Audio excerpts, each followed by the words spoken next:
Good evening, viewers. Once again, the focus is on Manipur, with attackers using long-range rockets to take the violence to an all-new level. This and more in a packed edition of Evening Prime. And thereafter, I am discussing whether development in Nagaland has been taken hostage by the Naga issue and the ENPO demand for autonomy that has pushed everything else to the back burner. I am Wasbir Hussain. First, the headlines. Royal Global University presents News Headlines. Padhega Northeast, tabhi to badhega Northeast. Manipur witnesses rocket attacks in escalating violence. One killed as long-range missile hits residence of state's first Chief Minister M. Koirang. Incident merely 300 meters from iconic INA Memorial in Moirang. Kokomi declares public emergency as violence intensifies in Manipur. Security forces step up vigil. World's top aircraft manufacturer Airbus signs MOU with IIT Guwahati to boost skilling and employability of youths. Have given clear instructions to police to go ahead on online trading scamsters, says Assam Chief Minister Himanta Biswa Sharma, urges people not to run after easy money.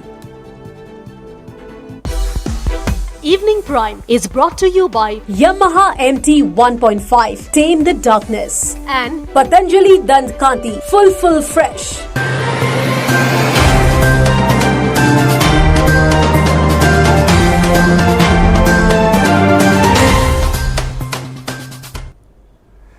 Have drones and long-range improvised rockets become the latest weapons of attack in Manipur's conflict theatre?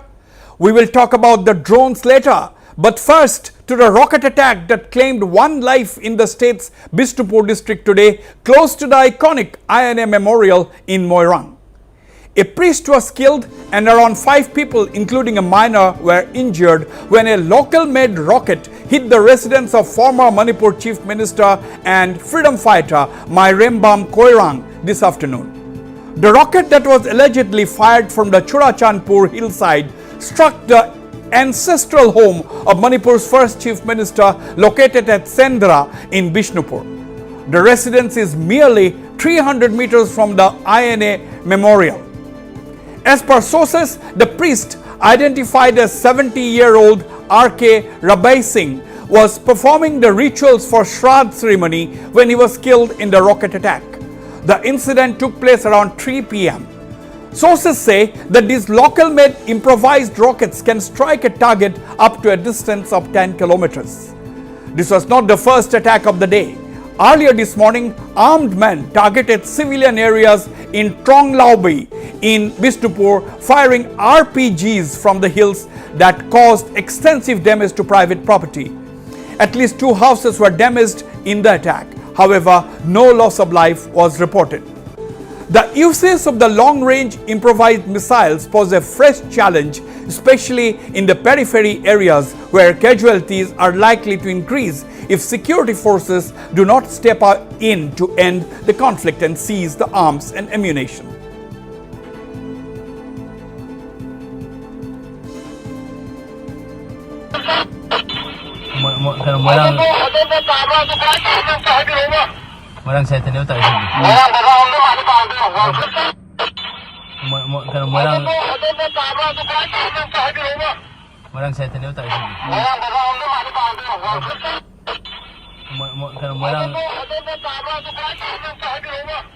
Well, these are visuals that you are seeing on the screen, accessed by Northeast Live, and these are the places from where the rockets were apparently fired. That's the area where the attack took place, 300 meters from the iconic INA complex, that the Indian National Army. That was the place where Netaji Subhash Chandra Bose hoisted the Indian tricolor for the first time, and it is really a historical site, Moirang, and therefore there is absolutely shocking that the attack took place in Moirang at the residence of the first Chief Minister and freedom fighter of Manipur, M. Koirang.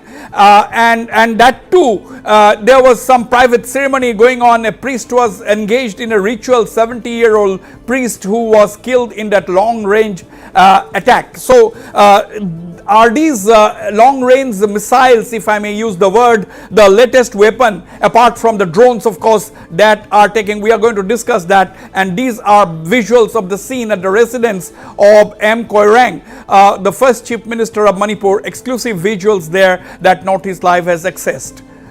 You can see on the screens there, property damaged, one person died, and 5 others were injured, including a minor in that attack. And that is, of course, the area where the attack took place. Incidentally, viewers, some of the ministers and all were at a resort nearby, just about 300 meters away from this place where this attack took place. So one can say that these ministers and elected representatives, of course, had a narrow escape, in fact.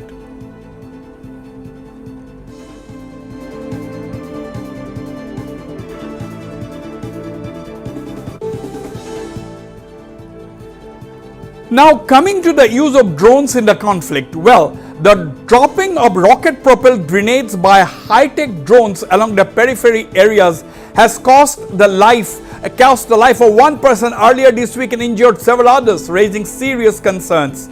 Post the attacks earlier this week, the use of drones as a weapon in the Manipur conflict was acknowledged for the first time and severely condemned, with Chief Minister N. Biren Singh writing to the centre on the issue, and the Manipur police seeking assistance from central agencies in tackling the drone menace.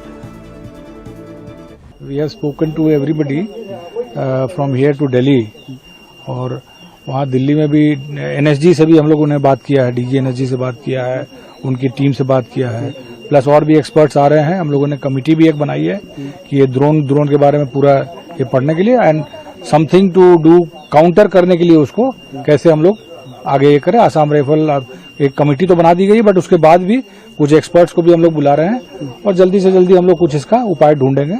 और CM साहब ने भी कई जगह पर high level पे बात की है. The centre is also providing all support to us. Well, that is DGP Rajiv Singh talking about the state's concern over the use of drones in the attack. But the question is there more to the story? Well, Northeast Live has accessed videos that have been doing the rounds in social media. The video on screen, let's take a look at the video on screen. It shows people gathered around an individual who looks like an instructor, explaining to them the nitty-gritty of drone usage. The man at the center can be seen giving a detailed instruction on how to operate a drone. This is not all. The same man is also seen, as you can see in the video, the same man is also seen recording a demo video of a drone launching with what looks like a dummy rocket-propelled grenade. The fake payload is then seen dropping on the ground, but there is no impact. Let's take a look at these two videos once again. First of all, we see on the left of the screen is this man giving what looks like a demo, giving instructions or explaining. There's a lot of people standing and sitting in that video, as you can see, talking how the drone operates, how the radio signals operate, and so on. And then we'll go to the next video where the same man is seen. Let's go to the next video where the same man is seen,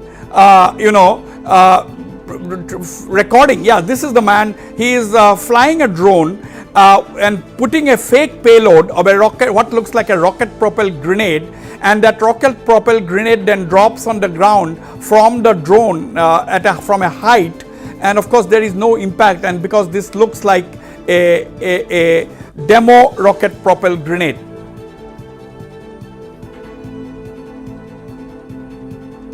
Disturbing visuals there. Talks about the intensity of the problem. Now, does this indicate that there is widespread access to drones in the violence-hit state? If so, why is the government not initiating a crackdown by putting a complete ban on drone usage? Drones were first sighted in Manipur as early as June and July 2023, when they were primarily used for surveillance. Sources say that security forces had flagged the issue to the concerned authorities in September 2023 and advised a blanket ban on operation of drones.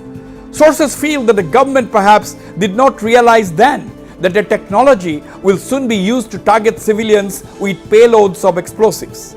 Now that the security threat caused by drones is out in the open and looks real, will the state government act by banning drones? Can it initiate a crackdown on the procurement of drones? And do the authorities in Manipur have the technology to destroy bomb-laden drones mid-air? These are big questions on which we will expect an answer from the concerned authorities.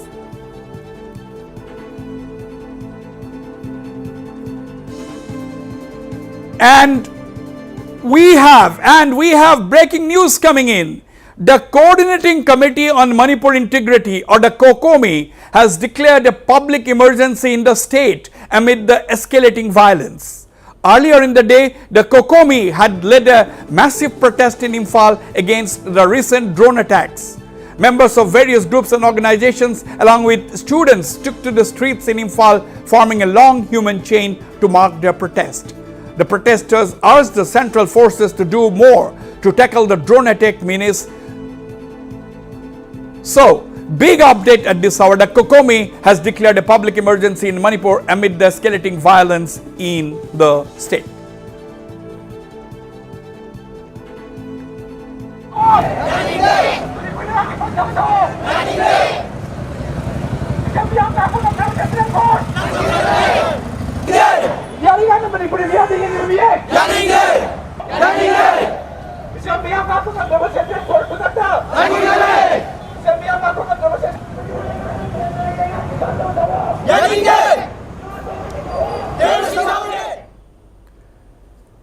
And we have more breaking news coming in. Heavy cross-firing is being reported from multiple places along the periphery areas of Churachandpur and Bishnupur districts of Manipur. Fierce gun battle have been reported at Laika and Boljang, Molsang, Molghat and other fringe areas between Bishnupur and Churachandpur. Moreover, sources in the area have received inputs that residents from two villages, Konom and Laika, were evacuated in the wake of the heavy firing.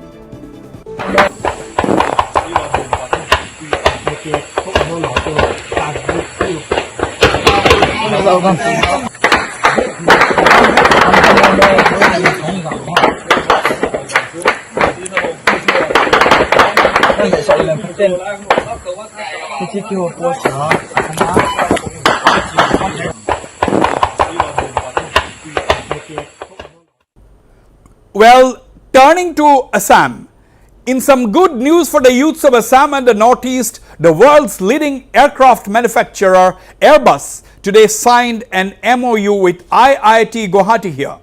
The MOU is aimed at skilling and training the youth of Assam and the region and making them job ready for the national and global aviation market. Terming the MOU signing as historic, Assam Chief Minister Himanta Biswa Sharma said the idea behind the big move is to create a pool of young, skilled workforce and helping the youth of the state to dream big and achieve big and tap the vast job potential that the aviation sector offers. CM Sharma said that the Assam government's transport and skill development departments are also part of the MOU.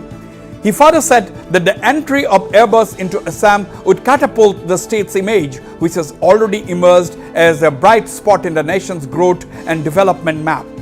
Let's now listen in to what Chief Minister Sharma and Suraj Chetri, Vice President HR, Airbus India and South Asia, had said.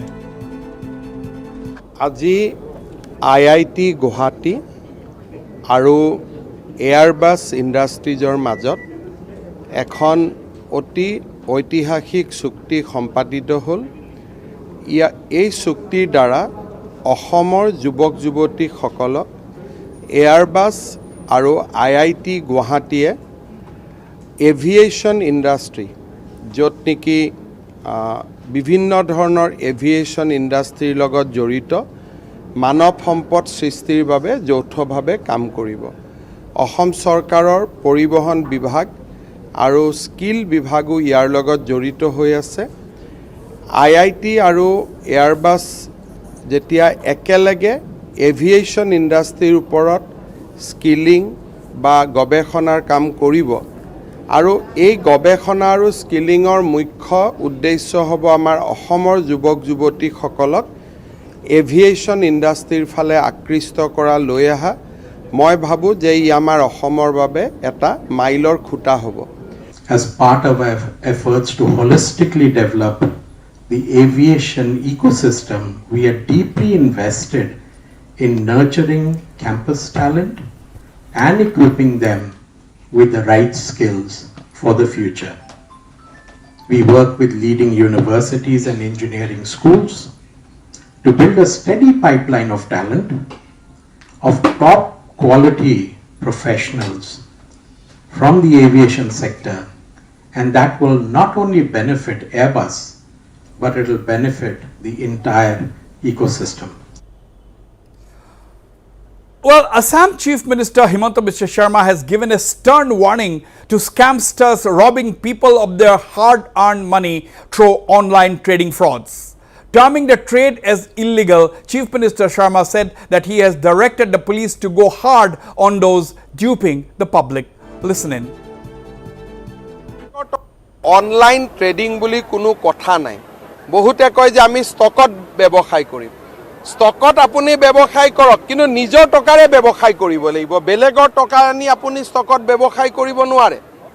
বহু লোকে মই দেখিছোঁ সামাজিক মাধ্যমত justify কৰে যে তেওঁলোকে stock এক্সচেঞ্জত টকা বিনিয়োগ কৰে।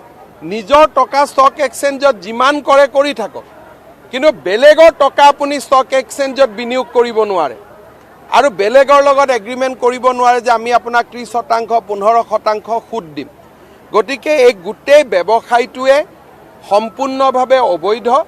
অসম পুলিচক স্পষ্ট নিৰ্দেশ দিয়া হৈছে ব্যৱসায়ৰ লগত জড়িত আটাইকে আইনৰ আওতালৈ আনিবৰ বাবে। আৰু সমান্তৰালভাৱে মই অসমৰ ৰাইজক বাৰে বাৰে অনুৰোধ কৰিছোঁ, আপোনালোকে যেন এনেকুৱা সহজ ধন ঘটা যিটো ব্যৱস্থা তেনেকুৱা প্ৰলোভনত যাতে ভৰি নিদিয়ে। কষ্ট উপাৰ্জিত ধন আৰু এসময়ত এই কষ্ট উপাৰ্জিত ধন একাংশ ব্যক্তি এনেকৈ অনলাইন ট্ৰেডিঙৰ নামত লৈ আপোনালোকৰ টকা লৈ যাব। কোনো কাৰণতে ৰিজাৰ্ভ বেংক অৱ ইণ্ডিয়াৰ অনুমোদন নাথাকিলে কোনো ধৰণৰ বিত্তীয় লেনদেনত আপোনালোক জড়িত হ'ব নালাগে।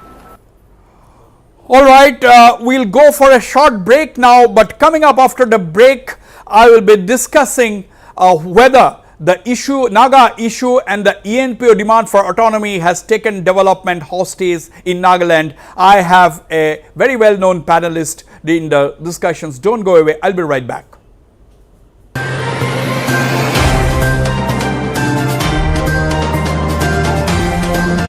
Gotanagar, Jalukbari, opposite Indian Oil Petrol Pump, National Highway 37, Guwahati. বিশ্বাস কৰাৰ আগতে পৰীক্ষাটো কৰি লওঁ মেডাম। পতঞ্জলি হানিক পৰীক্ষা কৰা হৈছে বিশ্বৰ প্ৰসিদ্ধ লেবত আৰু পতঞ্জলি হানিয়ে পাছ কৰিছে বিশুদ্ধতাৰ 100ৰো অধিক ইণ্টাৰনেশ্যনেল পেৰামিটাৰ্ছ। সেইটো হৈছে মোৰ বিশুদ্ধতাৰ নায়ক পতঞ্জলি হানি 100ৰ ভিতৰত 100।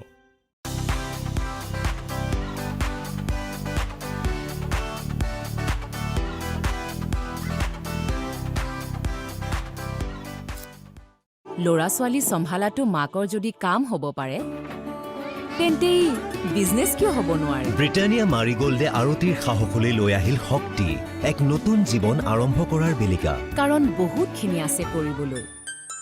অসম চৰকাৰৰ স্বাস্থ্য বিভাগ, মেডিকেল এডুকেশ্যন ৰিচাৰ্চ ডিপাৰ্টমেণ্ট আৰু শ্ৰীমন্ত শংকৰদেৱা ইউনিভাৰ্চিটিৰ অন্তৰ্ভুক্ত Nilachal college of allied health ছায়েন্সেছে আগবঢ়াইছে 3টাকৈ সুকীয়া পাঠ্যক্ৰম: bachelor in medical laboratory technology, bachelor of physiotherapy আৰু diploma in medical laboratory technology. অত্যাধুনিক লেবৰেটৰীৰ সুবিধা আৰু অভিজ্ঞ ফেকাল্টিৰে শিক্ষাদান কৰা নীলাচল এডুকেশ্যন ফাউণ্ডেশ্যন ট্ৰাষ্টৰ অধীনত Nilachal college of allied health sciences পাঠ্যক্ৰমসমূহৰ নামভৰ্তি চলি আছে। যোগাযোগৰ ঠিকনা Nilachal college of allied health sciences, Gotanagar, Jalukbari, opposite Indian oil petrol pump, national highway 37, Guwahati. Assam চৰকাৰৰ স্বাস্থ্য বিভাগ, মেডিকেল আৰে ভাই, এনেই নাম্বাৰ 1 কন্ট্ৰেক্টৰ হৈছো নেকি? সৰুকালৰ পৰাই ব্যৱসায় কৰি আছো। সৰ্বোত্তম TMT। এইটো মাইথান ষ্টিল নহয়, সস্তা হয় বছ।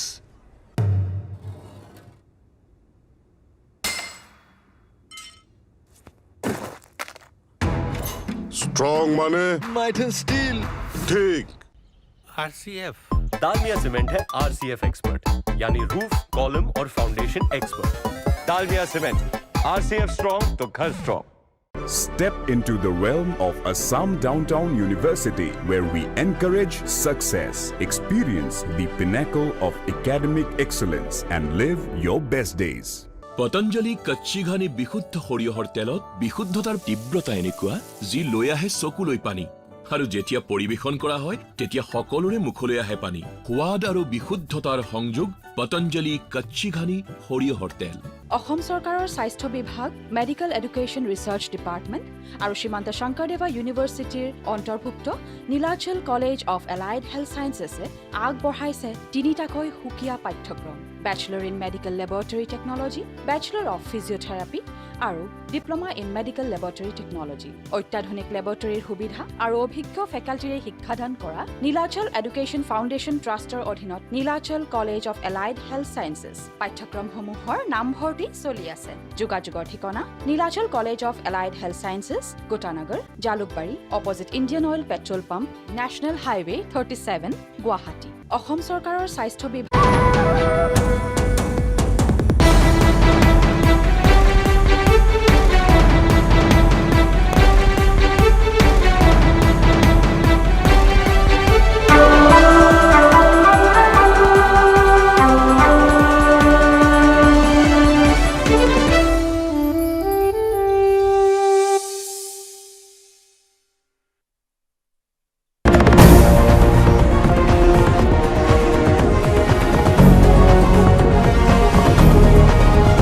Coming up from the Northeast Live Studios in Guwahati, Northeast Tonight with Wasbir Hussain.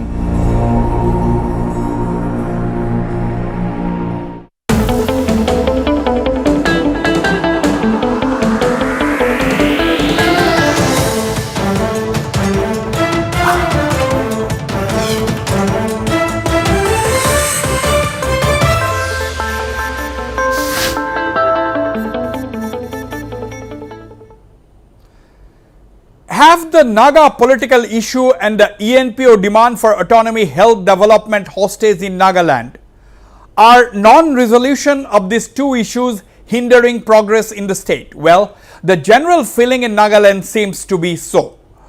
The Naga peace talks began in 1997 with the signing of the ceasefire agreement by the NSC and IM.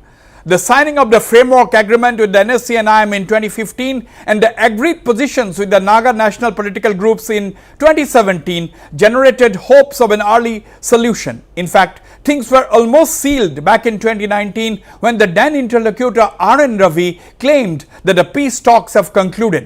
But later, the same framework agreement became the bone of contention with the NSC and IM accusing the center of not honoring the deal in letter and spirit. The differences between the NSC and IM and the working committee of the NNPG also complicated matters, delaying the solution. Amid all this, the demand by the ENPO for a frontier Nagaland territory and subsequent boycott of elections in the eastern districts of Nagaland has aggravated the challenges. So, has Nagaland's growth been held hostage by these twin issues? Is the infrastructure in the state crumbling? Have issues like education and employment taken a backseat? Let us first have a look at the condition of the Kohima-Dimapur road, the key lifeline to Nagaland. Only this week, 6 people died and 3 others were injured when landslide struck a village along the road. Not only this, people are restive to say the least. But first, let us take a look at the condition of the Kohima-Dimapur road. We can go full screen on these visuals.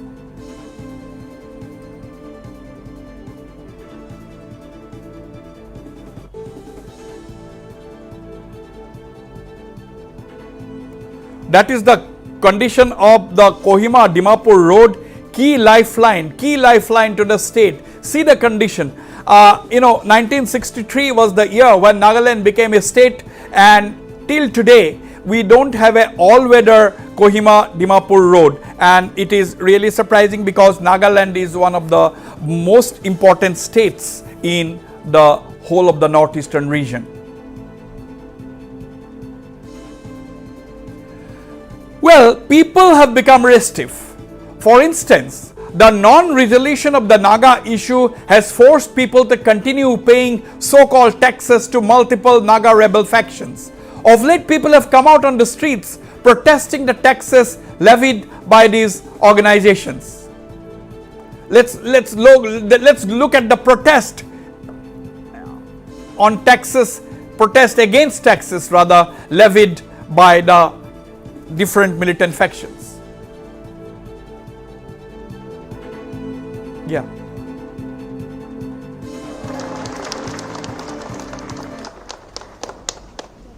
The memorandum, IU and the IU colleagues will be accompanying, but for today, the lost and found. These issues faced by common people like organizations.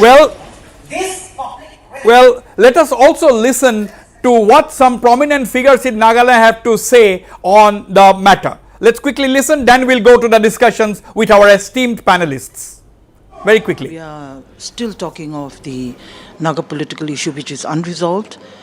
And on the other side, we have the ENPO and the Frontier Nagaland issue, which has gained center stage now. But in the long run, we are also seeing a slow pace of development, of controversies, of so much of things that need to be done and have not been taken up. Because of this unresolved Naga political issue, and compounded by the demand of the ENPO for a frontier Nagaland territory, is of course derailing overall developmental activities not only in the state of Nagaland but the entire Naga areas. Every time we see prospects of development in any sector, these issues hijack the objective and cast shadows of uncertainty. Both these issues, especially the Indo-Naga political issue, have been going on for so long that one can't help but wonder if these delays are deliberate. All right, let's go to the discussion. I am being joined by Mr. Ajo Nenu, NPF legislator. Captain G.K. Jimomi, Vice President of the Nagaland Congress, is with me. Mr. Elu Andang, former General Secretary, Naga Hoho, and I also have an academic with me, Mr. Yan Pothung Izung, who is Assistant Professor, Department of Sociology, Bailey Baptist College, joining me from Woka. Gentlemen, welcome to Northeast Tonight. Let me go to you, Mr. Ajo Neno, first of all. Mr. Ajo Neno, a lot of people are now saying in one voice that these two issues, that is the Naga issue and the ENPO issue, they are saying that the non-resolution of these issues, the undue delay in resolution of these issues have taken Nagaland hostage. There is absolutely no development work. Everybody is focusing only on these two issues. Every government after government.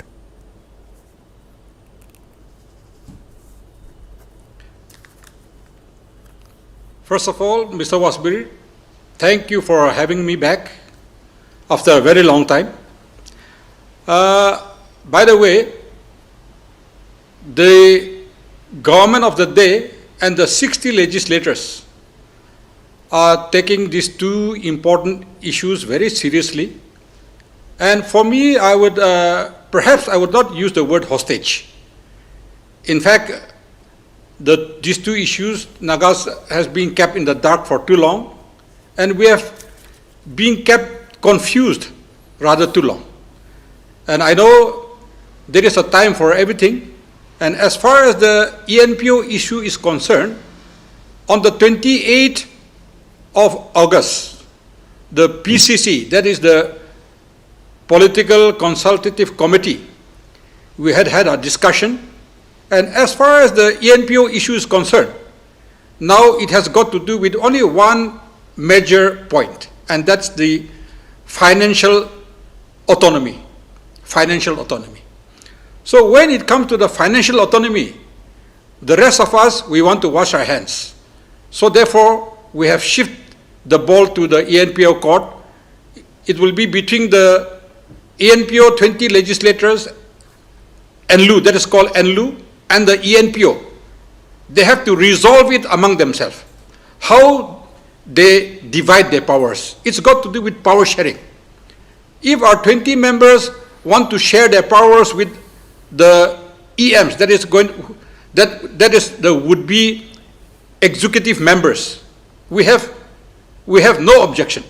So we have told them to resolve the issue among themselves, and there the matter ends as far as ENPO issue is concerned. Right. I'll come back to you, Mr. Ajonino. Let me go to Captain Jimomi, GK Jimomi, who is the Vice President of the Nagaland Congress. Mr. Jimomi, now the Political Affairs Committee, as you know, there is supposed to be an opposition-less government in Nagaland. The Congress, since you don't have an MLA, so you are not part of it. But the point is, the Political Affairs Committee earlier used to discuss with the stakeholders, the negotiators and the government. But now they have decided that they should talk to the civil society and Naga community groups and other civil society organizations, and then only they should talk to the stakeholders. Now, what is going on according to you? What sense are you getting? Who is responsible? The negotiators are saying the Naga national groups, they are saying the liberal groups, they are saying the government of India is responsible. Government of India says that the rigid decision of the NSC and IM to stick to their demand of a flag and constitution is responsible. How long can the people wait? Well, Mr. Wasbir, thank you for this evening. As far as the Nagaland Pradesh Congress Committee is concerned, our approach to Naga political issue is the same as any other political party. It is the main crux of the Naga issue. But then, having said that, the problem is the Naga political issue, the ENPO issue, has relegated all other issues into the background. Yeah. At the moment, when we talk about the basic infrastructures of the state, access to electricity, drinking water, healthcare, education, motorable roads, these are literally non-existent. And the government of the day, and for that matter, the regional party in power for the last 21 years, has literally, at the cost of racking up the Naga political issue every now and then, has relegated every other issues in the background. Not that Naga political issue is not important, that is the core issue that has to be solved at any cost. But at the same time, the government of the day has been very, too good in passing the buck to one another. And for the last 27 years, we have seen this deadlock, out of which I'm not indulging in a blame game, but it's a matter of fact. And that is where, if you look today at Nagaland, in any survey, Nagaland always features at the bottom. It's not a question of defaming the state, but that's a reality. And therefore, the recent political consultative committee, they have included Congress because by virtue of having elected an MP, we have been included also. We had attended that also. The recent Lok Sabha election result is a result against the government and the BJP, which the oppositionless government has to take note of. Right. I'll come back to you. These are the opening remarks from my panelists. I'll go into the discussion. Let me go to Mr. Ilu Endang, the former General Secretary of the Naga Hoho, joining me from Peren this evening. When Mr. Ilu Endang, you are in Peren, I get very nostalgic when I hear about Peren, because that is the place where I had first gone to, primary school. Mr. Ilu Endang. Anyway, coming back to the discussion, Mr. Ilu Endang, what do you think? Everybody is saying that everything in Nagaland has taken a back seat. Now, don't you think that the negotiators as well as the government must realize the gravity of the situation and try to speed up things? And if there is a roadblock, I think people have to take 2 steps forward, isn't it?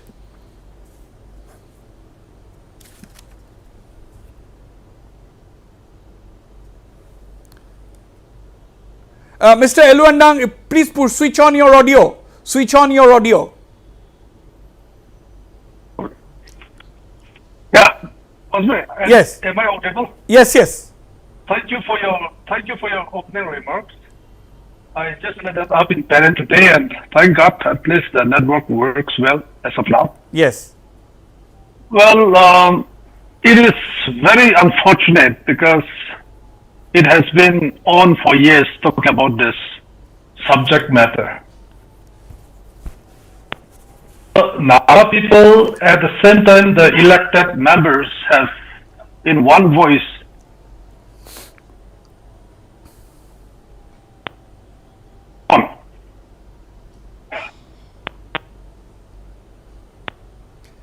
Yeah. Elu, can you hear me? Yes. Yeah, continue. You are saying? Yes. It's very unfortunate that we had to keep talking on this matter for years after years.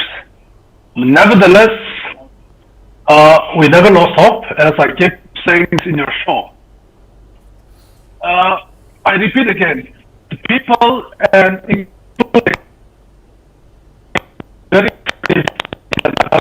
Okay, we have a Elu, we have a slight audio problem with you. We'll tell our producers to fix that. Let me quickly go to Mr. Yanpothung Izung, assistant professor and a commentator, joining me from Woka.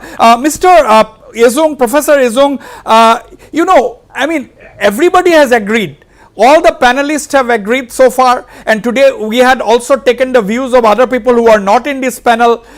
They have agreed that everything else has taken a back seat because of these two issues, non-resolution of these two issues, that is the Naga issue and the ENPO issue. Now, how do we move forward?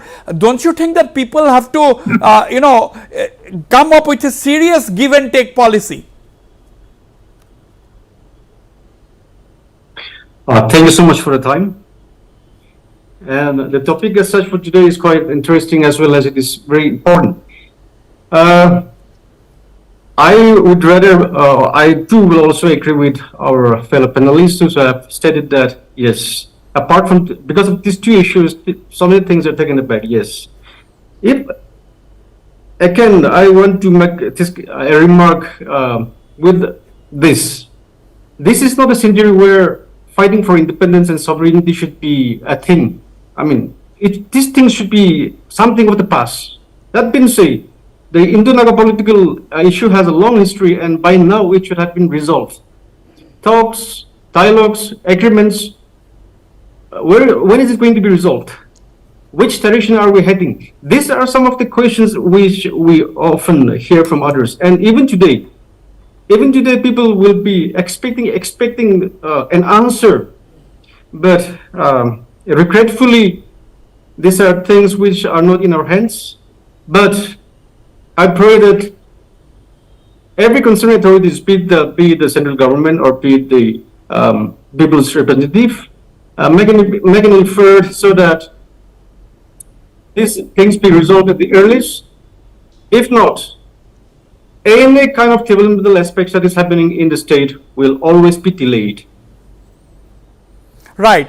Now, let me come back. I'm coming to you once again. I'll try you, Mr. Eluandang, but let me go to Mr. Arjun Eno.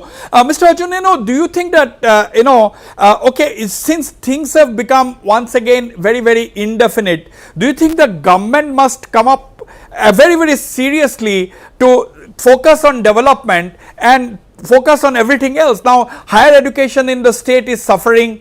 Higher education infrastructure is extremely poor. We don't have a good road connecting the capital Kohima with Dimapur.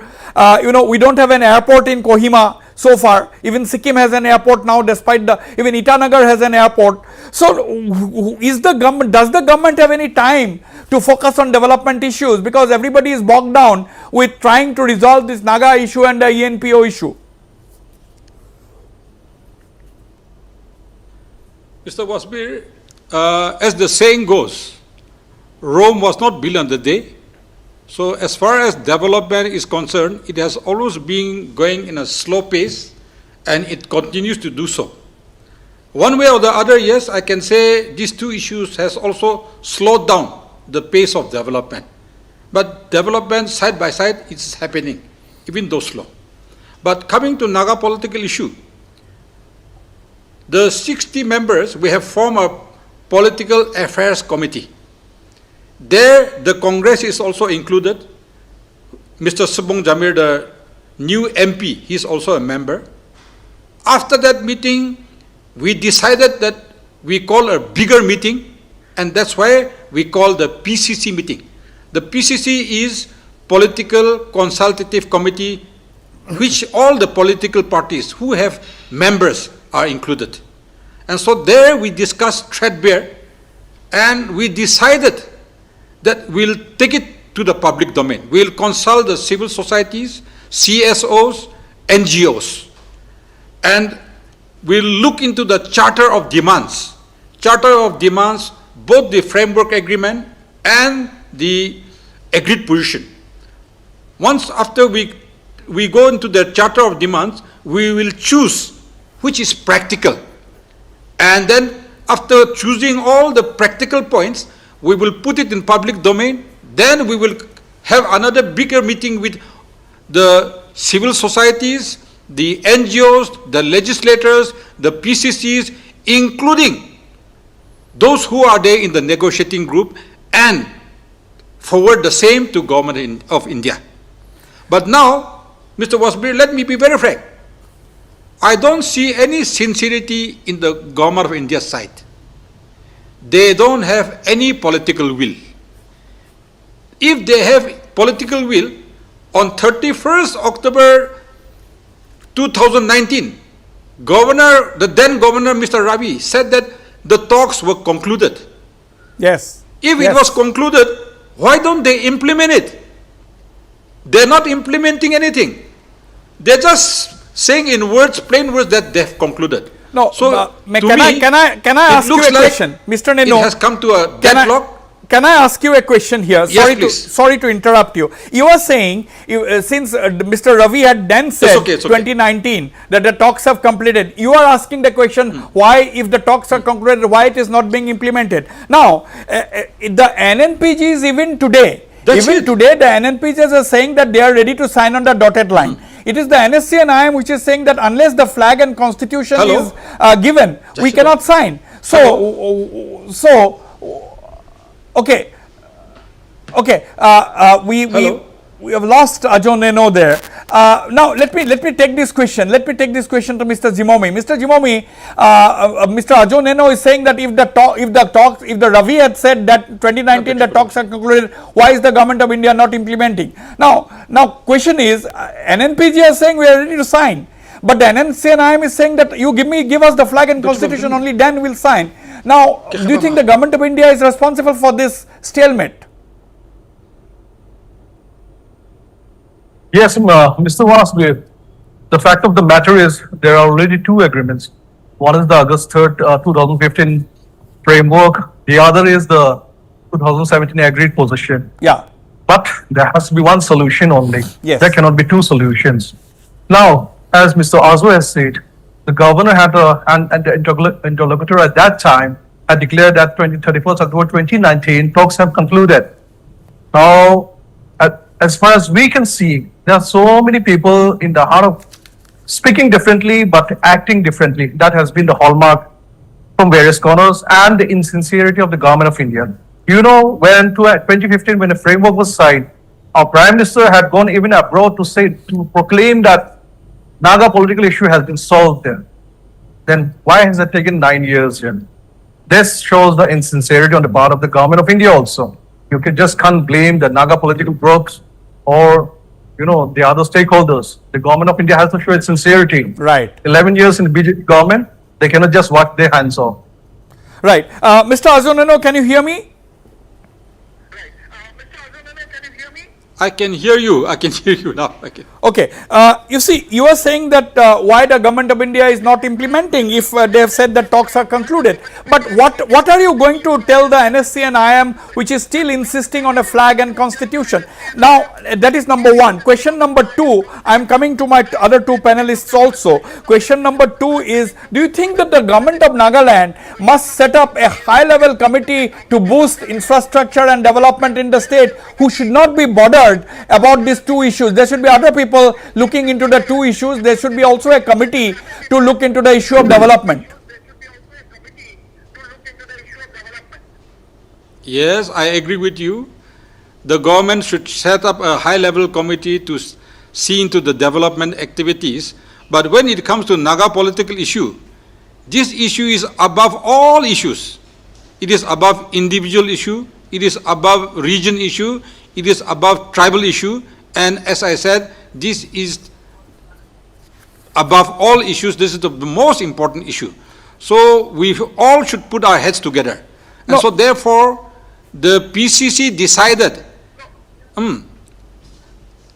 coming to your question, as far as the demand from the IM side, that is the constitution and flag, this also we have discussed threadbare.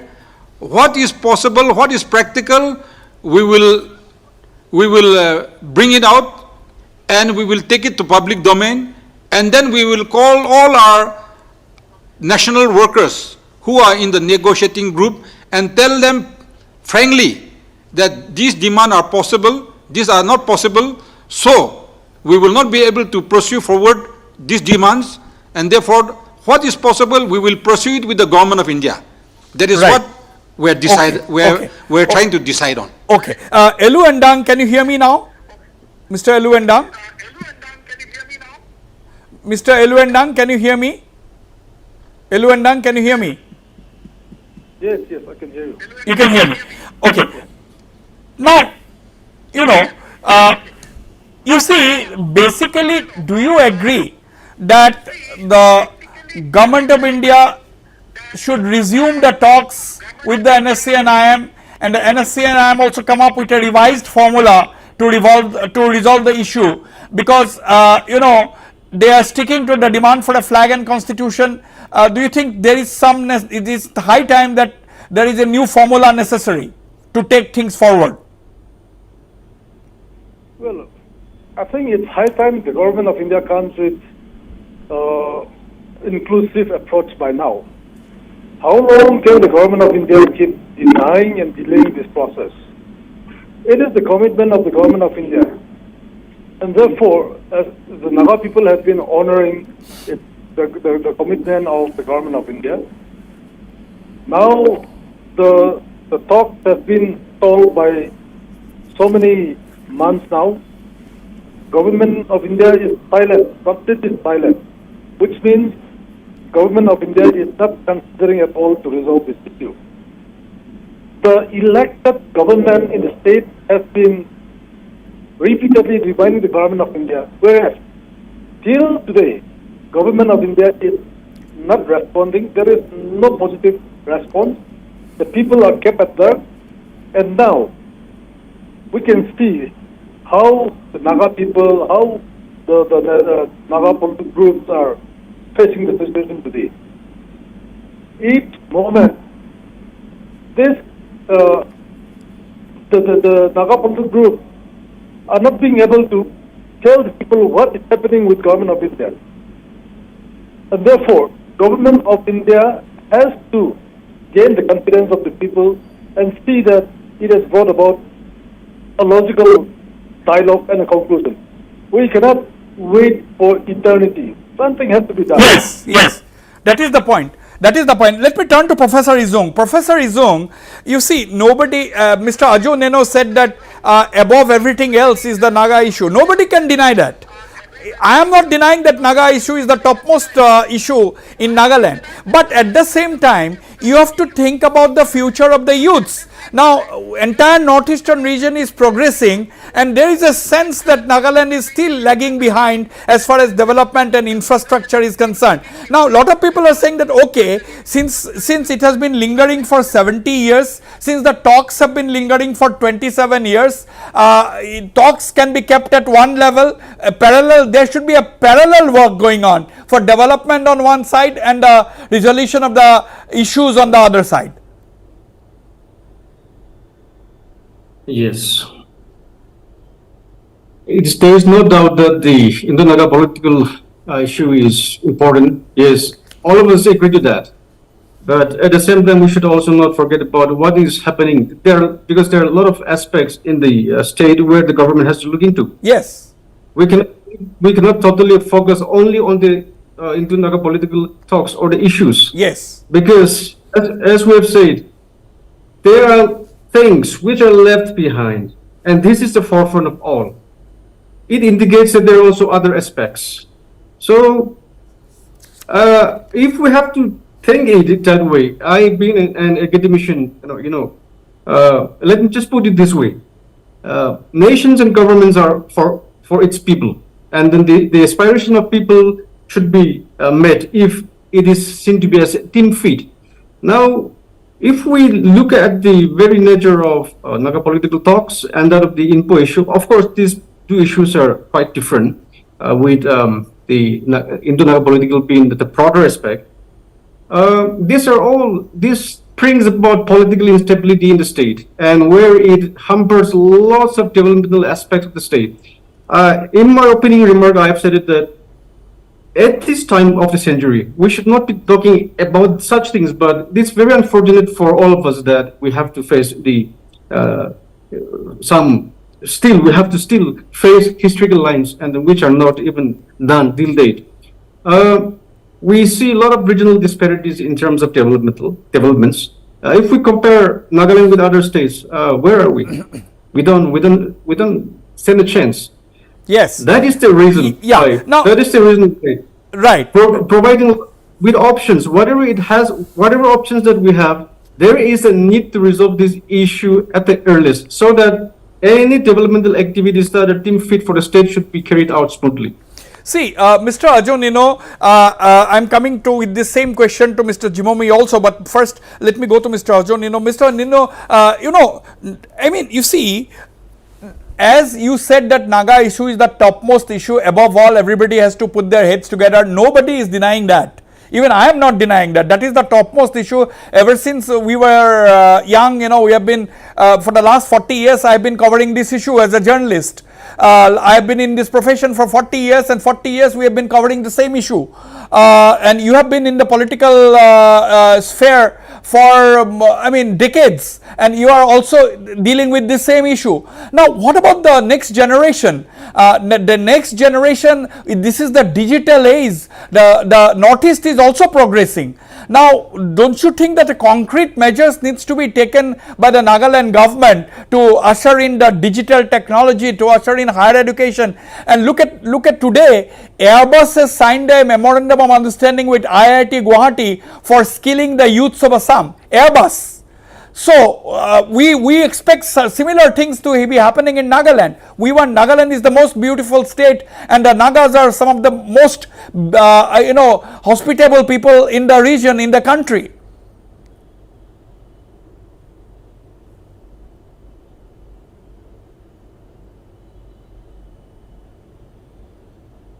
Mr. Neno?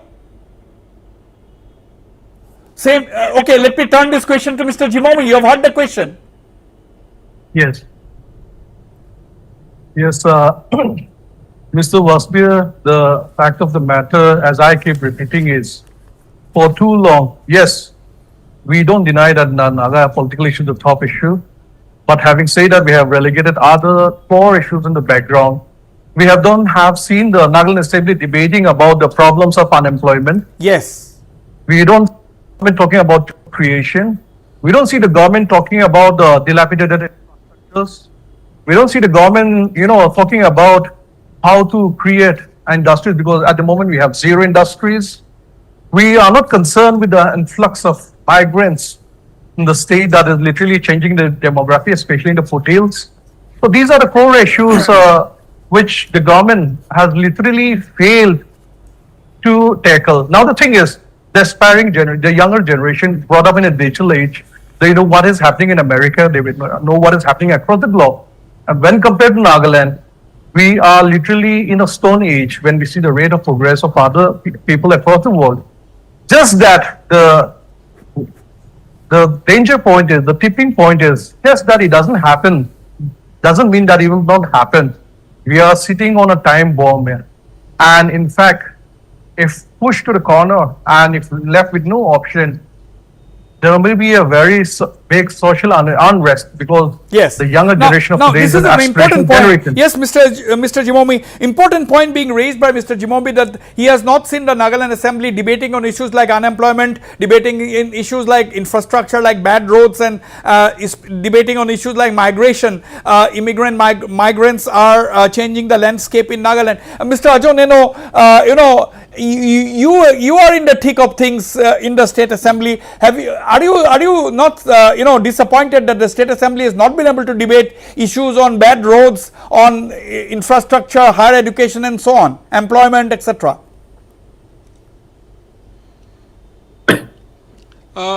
This issue, it was a very short period for only 2 days assembly.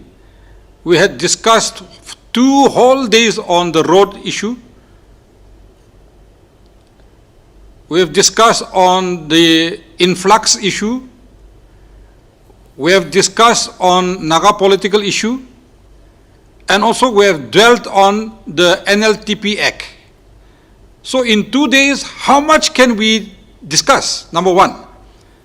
Number two, if you go through my statement, I have sounded to the speaker my displeasure on allotting short time for discussions and questioning hours.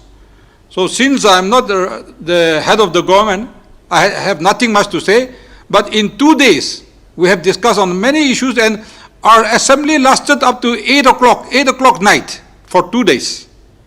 This is far I can tell you.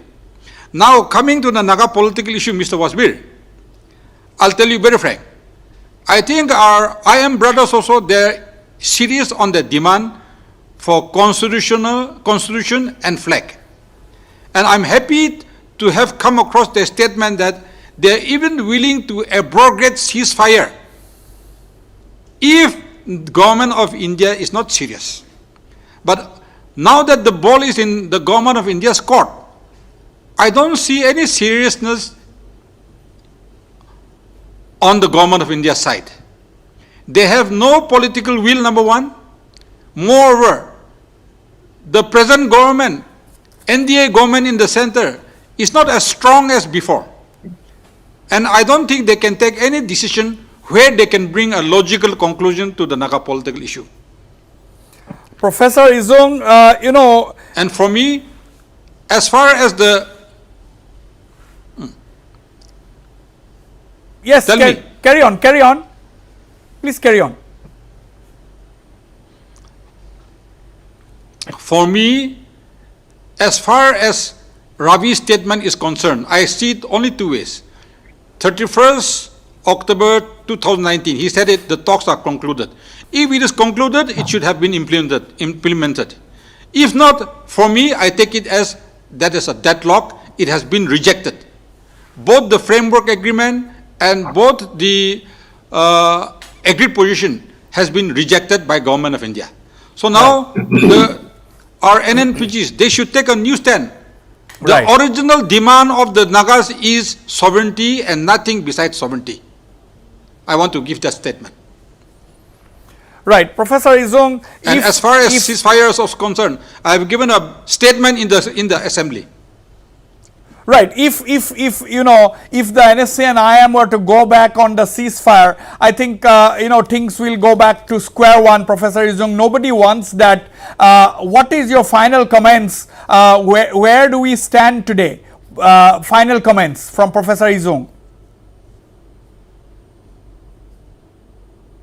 Any implementations of agreement should have a time frame. As far as I've seen, as far as we have noticed, there are no time frames set to resolve all such issues. And this is one reason why things are dragging for too long. We have had a lot of experiences, very beautiful experiences, and we don't want to have such.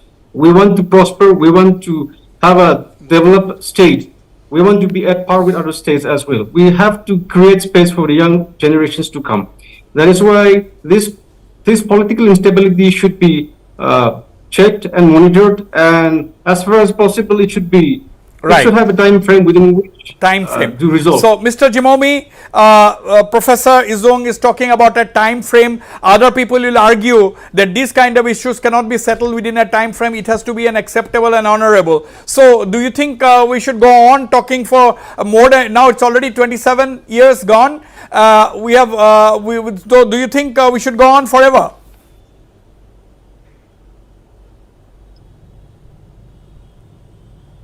Yes, Mr. Wasbir, let me put a point across.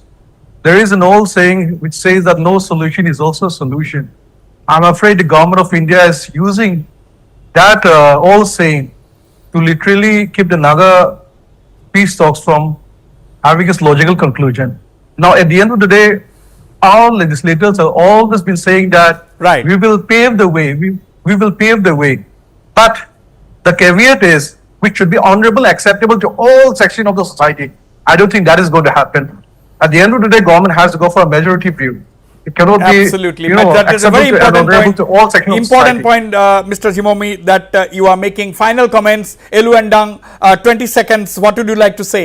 Are you hopeful? Finally. Well, if the government of India is not willing to call spade a spade, then we have no choice. We cannot keep on waiting for the government of India in this situation.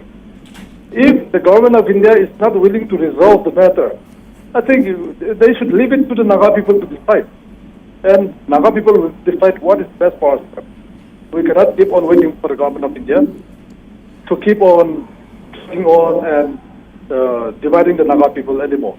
Absolutely, absolutely. There is no solution in sight, at least in the near future. And people have started talking about time frames, the need for time frames, and you know, there are also talk that that if the government or if the two sides cannot reach an acceptable conclusion to the issue, then things should be left to the Nagas for resolution. But that may or may not happen. At the end of the day, this is not the last that we have heard. We'll be hearing more on this issue, but we all want that this issue should be resolved once and for all, and that too speedily, so that Nagaland can see the light of progress and development. I thank all my panelists for joining me on this program tonight, and the viewers for watching. Good night and goodbye. Thank you. College of Allied Health Sciences আগবঢ়াইছে তিনিটাকৈ সুকীয়া পাঠ্যক্ৰম নিষ্টেলৰ হৈতে নে খেলা খেল নহলে হ'ব স্বাস্থ্য ফেল স্বাস্থ্যৰ হৈতে হেতালি নেখেলিব Patanjali physically refined rice bran তথা সয়াবিন তেল আনক আৰু সুস্বাস্থ্য পাওক RCF दालमिया सीमेंट है RCF एक्सपर्ट यानी रूफ कॉलम और foundation expert Dalmia cement RCF strong तो घर स्ट्रॉन्ग গন্ডগোল ভাই গন্ডগোল গন্ডগোল ভাই গন্ডগোল মছলাৰ গণ্ডগোল মছলাত আজিকালি এনে বহু বস্তু মিহলাই সেয়ে মই ব্যৱহাৰ কৰো স্বাস্থ্য উপযোগী পতঞ্জলি মছলা সুস্বাস্থ্যৰে ভৰা অসম চৰকাৰৰ স্বাস্থ্য বিভাগ মেডিকেল এডুকেশ্যন ৰিচাৰ্চ ডিপাৰ্টমেণ্ট আৰু শ্ৰীমন্ত শংকৰদেৱা ইউনিভাৰ্চিটিৰ অন্তৰ্ভুক্ত Nilachal college of allied health চায়েন্সেছে আগবঢ়াইছে তিনিটাকৈ সুকীয়া পাঠ্যক্ৰম bachelor in medical laboratory technology bachelor of physiotherapy আৰু diploma in medical laboratory technology অত্যাধুনিক লেবৰেটৰীৰ সুবিধা আৰু অভিজ্ঞ ফেকাল্টিৰে শিক্ষাদান কৰা নীলাচল এডুকেশ্যন ফাউণ্ডেশ্যন ট্ৰাষ্টৰ অধীনত Nilachal college of allied health sciences পাঠ্যক্ৰমসমূহৰ নামভৰ্তি চলি আছে যোগাযোগৰ ঠিকনা Nilachal college of allied health sciences Gotanagar Jalukbari opposite Indian oil petrol pump national highway 37 Guwahati RCF Dalmia cement है RCF एक्सपर्ट यानी रूफ कॉलम और foundation expert Dalmia cement RCF strong तो घर स्ट्रॉन्ग পতঞ্জলি কচ্চি ঘানি বিশুদ্ধ সৰিয়হৰ তেলত বিশুদ্ধতাৰ তীব্ৰতা এনেকুৱা যি লৈ আহে চকুলৈ পানী আৰু যেতিয়া পৰিবেশন কৰা হয় তেতিয়া সকলোৰে মুখলৈ আহে পানী সোৱাদ আৰু বিশুদ্ধতাৰ সংযোগ পতঞ্জলি কচ্চি ঘানি সৰিয়হৰ তেল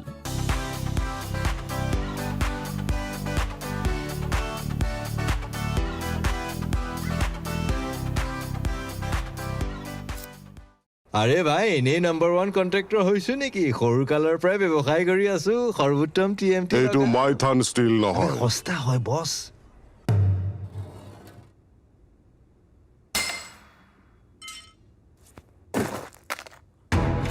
ষ্ট্ৰং মানে মাইথান ষ্টিল ঠিক অসম চৰকাৰৰ স্বাস্থ্য বিভাগ মেডিকেল এডুকেশ্যন ৰিচাৰ্চ ডিপাৰ্টমেণ্ট আৰু শ্ৰীমন্ত শংকৰদেৱা ইউনিভাৰ্চিটিৰ অন্তৰ্ভুক্ত Nilachal college of allied health চায়েন্সেছে আগবঢ়াইছে তিনিটাকৈ সুকীয়া পাঠ্যক্ৰম bachelor in medical laboratory technology bachelor of physiotherapy